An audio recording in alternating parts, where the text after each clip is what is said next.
जल्दी जल्दी से ये तमाम इंग्रेडिएंट्स अपने पास रख लीजिए और मेरे साथ ये फेशियल स्टार्ट करने के लिए रेडी हो जाइए। ये फेशियल आपको पार्लर वाले फेशियल से भी 10 टाइम्स ज्यादा बेटर रिजल्ट्स देगा, क्योंकि इसमें जो इंग्रेडिएंट्स मौजूद हैं वो बहुत ही कमाल इंग्रेडिएंट्स हैं। ईद आने वाली है, कोई शादी हो, कोई भी इवेंट हो, बस आपको इवेंट से 3 दिन पहले ये करना है और 3 दिन का चैलेंज एक्सेप्ट करें और कमेंट्स में मुझे लिख के बताइए कि आज से ही आप ये फेशियल स्टार्ट करने वाले हैं। हाँ जी, तो अब मैं करने वाली हूँ world's best whitening glowing facial. ये आपको भी सिर्फ 3 दिन लगातार करना है। 3 दिन का ही चैलेंज है, ज्यादा लंबा चैलेंज नहीं है। अगर कोई भी इवेंट आ रहा हो, हम सब जानते हैं ईद आने वाली है, शादी का सीजन आने वाला है, फेस्टिव सीजन आने वाला है, तो आप इसको किसी भी इवेंट से पहले सिर्फ 3 दिन लगातार ये फेशियल करेंगे और इसके अमेजिंग रिजल्ट आपको आपकी स्किन पे मिलेंगे। चलते देखते हैं किस तरीके से इसको बनाना है और अप्लाई करना है। अगर आपने इसको लगातार 3 दिन अप्लाई कर लिया ना अपने फेस पे, तो आपकी इस फेस को बहुत ही हेल्दी बनाएगा। आप चाहे तो इसको फेस के साथ साथ अपने हाथों और पैरों पे भी अप्लाई कर सकते हैं। ये टोटल व्हाइटनिंग और ब्राइटनिंग इफेक्ट देने वाला है। 3 दिन लगातार इस्तेमाल से होगा क्या? इससे ये होगा कि आपकी स्किन में जो एक इफेक्ट होता है, एक जो शाइनी और ब्राइटली और ग्लोइंग इफेक्ट होता है ना, ये उसको उभारेगा। आपकी स्किन का आपको बेस्ट वर्जन देगा सिर्फ 3 दिन में। और ये सिर्फ 4 स्टेप में है, ये सिर्फ 4 स्टेप में जो ये फेशियल हम करेंगे और घर बैठे आप आराम से कर सकते हैं। तो देखते हैं इसमें कौन कौन से इंग्रेडिएंट आपको कलेक्ट करने पड़ेंगे। कलेक्ट क्या करने पड़ेंगे? आपके घर में ही मौजूद होंगे। बहुत ही इजी बताया है, ऐसे बताया है कि इसे हर कोई घर बैठे आराम से कर सकता है। व्हाइटनिंग ग्लोइंग फेशियल बनाने के लिए सबसे पहला स्टेप है क्लींजिंग। क्लींजर बनाने के लिए मैंने यहाँ पर 4 टेबल स्पून मिल्क ले लिया है। इसमें मैं डालूंगी वाइल्ड टर्मरिक पाउडर यानी कस्तूरी हल्दी और इसे अच्छे से मिक्स कर देना है। और इस पैन को सारे इंग्रेडिएंट के साथ तकरीबन 2 से 3 मिनट तक पका लेना है। जब ये अच्छे तरीके से अच्छे से थिक हो जाएगा, ये देख सकते हैं कितना क्रीमी फॉर्म बन चुका है। इसी तरीके से आपको क्रीमी फॉर्म बनाना है ताकि ये आपके चेहरे पर आराम से ठहर जाए। थोड़ा ये रूम टेम्परेचर पे आ जाए, उसके बाद इसको अप्लाई करेंगे। इस क्लींजर को पूरे फेस पर ओवरऑल अप्लाई करेंगे, लेकिन उससे पहले बहुत जरूरी है कि आप फेस को अच्छे से वॉश कर लें। फेस क्लींजिंग हमेशा क्लीन फेस पर ही की जाती है। उसके बाद हम इसे अपने पूरे फेस पर अच्छी तरीके से लगा लेंगे। अच्छा, ये जो क्लींजिंग है ये तमाम स्किन टाइप्स के लिए बनी है, चाहे वो ऑयली स्किन हो, ड्राई स्किन हो या सेंसिटिव स्किन हो। तमाम स्किन वाले इसे अच्छे से यूज कर सकते हैं। लेकिन जो सेंसिटिव स्किन वाले हैं या जो ड्राई स्किन वाले हैं, वो किचन हल्दी यूज नहीं करेंगे, वो सिर्फ कस्तूरी हल्दी ही यूज करेंगे। कस्तूरी हल्दी के बहुत फायदे होते हैं, जैसे स्किन वाइटनिंग में, स्किन ब्राइटनिंग में, फेस पे कोई पिगमेंटेशन हो तो उसमें भी ये बहुत मदद करता है। 5 से 7 मिनट तक अच्छे से फेस को मसाज करेंगे और फिर अपने फेस को वॉश कर लेना है। फेशियल का नेक्स्ट स्टेप है ग्लो स्क्रब। ग्लो स्क्रब के लिए पहला इंग्रेडिएंट लिया है हमने एक छोटा सा पोटैटो यानी आलू। आलू में मौजूद होता है विटामिन सी। ये जो हम फेस पॉलिशिंग करवाते हैं ना, अगर आप रेगुलरली बस पोटैटो का जूस ही लगा ले डेली अपने स्किन पे, इतनी फेयर और इतनी क्लियर आपकी स्किन होना स्टार्ट हो जाएगी और फेस पे जो भी फ्रेकल्स, डार्क स्पॉट्स हैं, वो भी सब खत्म होने लगते हैं। तो हाफ टेबल स्पून को अच्छे से कद्दूकश कर लेंगे। हाफ पोटैटो को लेकर अच्छे से कद्दूकश यानी ग्रेट कर लेंगे। कद्दूकश करके जो इसका जूस निकालेगा ना, वो आपके काम आने वाला है।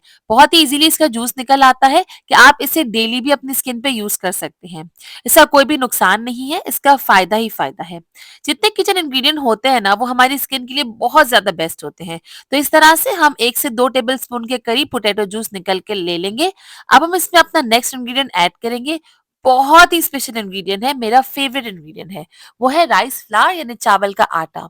यहाँ पे जस्ट मैंने 1 टेबल स्पून के करीब राइस फ्लावर का ले लिया है। हमें खाली स्क्रबिंग बनानी है, माइल्ड सी स्क्रबिंग बनानी है, ताकि ये ऑल स्किन टाइप्स के लिए बेहतरीन हो जाए। चाहे वो सेंसिटिव हो, ड्राई हो, ऑयली हो, कॉम्बिनेशन हो, वो सारे स्किन टाइप्स वाले इसे यूज कर सकते हैं। ऐसी हमने यहाँ पर स्क्रबिंग बनाई है। उसके बाद हम ऐड करेंगे थोड़ा सा योगर्ट। यहाँ पर दही ऐड किया है मैंने तकरीबन 2 टेबल स्पून के करीब। ये भी बहुत ही अच्छा होता है, इसमें लैक्टिक एसिड मौजूद होता है और बहुत ही बेहतरीन सोर्स होता है लैक्टिक एसिड का, जो बहुत बेस्ट है हमारी स्किन के लिए। हमारी स्किन पे ग्लो लेकर आता है, इंस्टेंटली ग्लो लाता है, और सेकेंडली हमारी स्किन को हाइड्रेट भी करता है और स्किन में टोन भी आहिस्ता आहिस्ता करके चेंज होती जाती है। तीनों इंग्रेडिएंट को अच्छे से मिक्स कर देना है और इस स्क्रबिंग को अब आप फेस पर अच्छे से लगा लेंगे। लगाने का तरीका जो है ना, बहुत से लोग इसको रगड़ने लगते हैं अपने फेस पे, इससे उनको रेडनेस और इन्फ्लेमेशन हो जाती है। आपको रगड़ना नहीं है, बिल्कुल माइल्ड से स्क्रबिंग करना है। पहले तो पूरे फेस पे आप अच्छे से इसको लगा लें, स्प्रेड कर लें और फिर फेस पर हल्के-हल्के हाथों से मसाज करेंगे। मसाज बिल्कुल फिंगर टिप्स से होगी, नेल्स का यूज़ बिल्कुल भी नहीं करना है। सिर्फ पल्प ऑफ द फिंगर्स का आप यूज़ करेंगे और अच्छे से मसाज करेंगे। बहुत ही माइल्ड तरीके से मसाज करनी है। मैं बिल्कुल स्लो मसाज कर रही हूँ ताकि स्किन की सुपरफिशियल लेयर की सारी डेड स्किन भी रिमूव हो जाए और नीचे कोई रेडनेस या कोई इन्फ्लेमेशन भी ना हो। अच्छा, नोज के पास भी अच्छे से मसाज करना है। जितने भी ब्लैक हेड्स, व्हाइट हेड्स है ना, उन पे बहुत अच्छे से ध्यान देना है।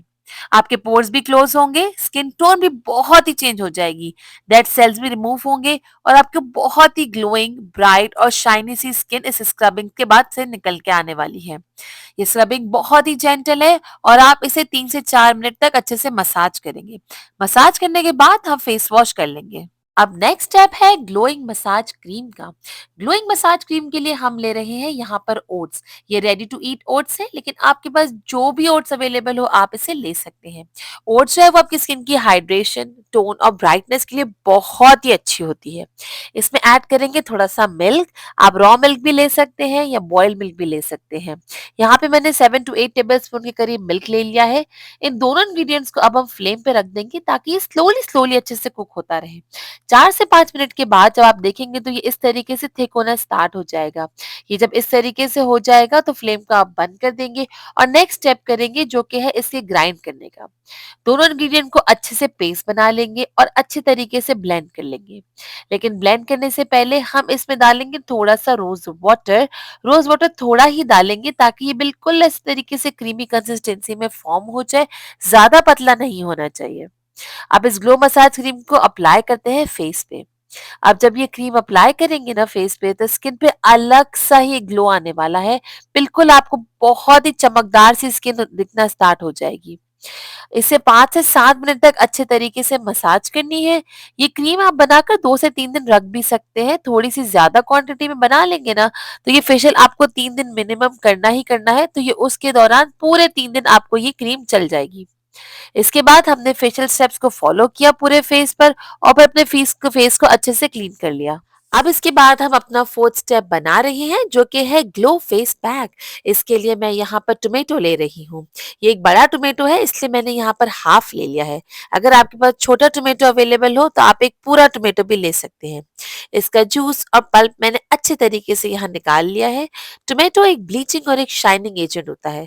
इसमें ऐड कर देंगे हम थोड़ा सा ग्राम फ्लावर यानी कि बेसन। बेसन हमारी स्किन के लिए बहुत अच्छा है और हमारी स्किन के तकरीबन सारे प्रॉब्लम्स को सॉल्व करने की ताकत रखता है। अब इसमें ऐड करेंगे थोड़ी सी कस्तूरी हल्दी। बिल्कुल ही 1 पिंच के करीब ही हमने यहाँ पर कस्तूरी हल्दी को ऐड कर दिया है। यहाँ थोड़ा सा लेमन का जूस हम ऐड करेंगे। जिनकी ऑयली स्किन है ना वो ये लेमन का जूस जरूर इस्तेमाल करिएगा, लेकिन अगर आपकी सेंसिटिव या ड्राई स्किन है तो आप लेमन की जगह पे दूसरे इंग्रेडिएंट भी यूज कर सकते हैं। जैसे कि आप मलाई भी इस्तेमाल कर सकते हैं या चाहे तो दूध का भी बहुत अच्छे से इस्तेमाल कर सकते हैं ताकि आपकी स्किन बहुत ही रेड या इरिटेटेड ना हो जाए। ये मास्क अच्छे से अपने पूरे फेस पे लगा लीजिए और इस मास्क को निकालने का तरीका जो है ना वो बहुत ही डिफरेंट होने वाला है। पहले इस मास्क को अच्छे से लगाएंगे, 10 से 15 मिनट तक इसको अपने फेस पे रहने देंगे ताकि ये ड्राई हो जाए। ड्राई होने के बाद फिर मैं आपको बताती हूँ कि इसे निकालना कैसे है। जब आपका मास्क फुली ड्राई हो जाएगा उसके बाद इसे उतारना है। मैंने यहाँ पर थोड़ा सा मिल्क ले लिया है और थोड़ा सा रोज वाटर भी इसमें ऐड किया हुआ है। कोई भी अच्छा सा कॉटन पैड लेकर आप इससे इस मिल्क में डिप करेंगे और फिर अपने फेस को अच्छे तरीके से क्लीन कर देंगे। आप देख सकेंगे कि आपकी स्किन बहुत ही अच्छे से हाइड्रेट होने लग गई है। इसके बाद अब फेस वॉश कर लिया है मैंने।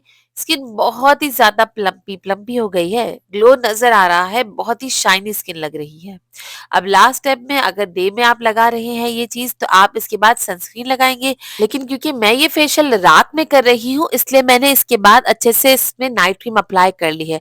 आजकल मैं ये क्रीम अप्लाई करती हूँ न्यूट्रोजेना की नाइट क्रीम। मैं जल्दी आपको इसका रिव्यू भी बहुत जल्दी दूंगी।